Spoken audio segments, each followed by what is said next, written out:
Takže čau, já jsem Necromancer.cz a vítám u dalšího videa. Dneska je to druhý díl ze série Castle Clash. No a můžeme se na to si pustit. Asi si půjdeme vylepšit tam na konci dílu. Mám to full. Jako, řeknu to takhle, máme tady tyhle dvě věci. 520 gemů. To by šlo. No. Můžeme se vydat zase asi do útoku. A uvidíme, no. Dám potom na konci videa si upgradeovat. Samozřejmě musím dát upgradeovat tohle. Takže, jak už tady asi vidíte, tak, no, mám plný, skoro všechno plný mám už a teda asi tak, no, jak dlouho to bude trvat?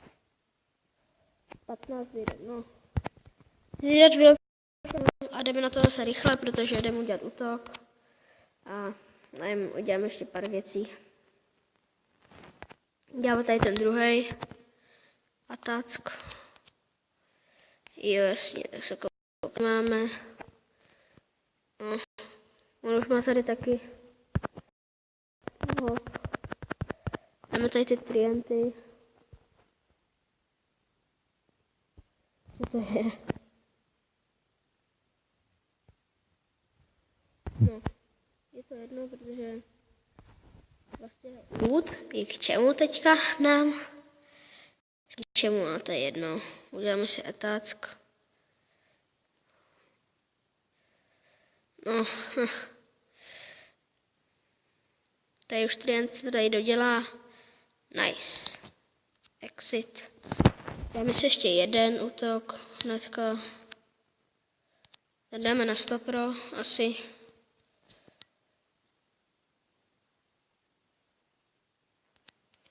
Tady asi vyjazím hodně těch trů.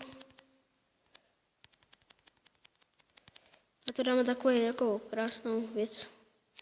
Takhle ho zničíme úplně, totálně. Když už nepotřebujeme loot. Takhle je to takový trošku akční video, že? No a potom dám to ještě upgradeovat a ukončíme video. Ale omlouvám se za minulé video, fakt se špatnou kvalitou, dneska už by to mělo být lepší. Jedu na lepší kvalitu, protože tady obizen. No, prostě zen. No. Tak řekněme to takhle. Pokud se vám tohle video líbilo, dejte like, v případě odběr. No a ještě tady mám upgradeovat, vlastně tady to řekl vám už. A čus.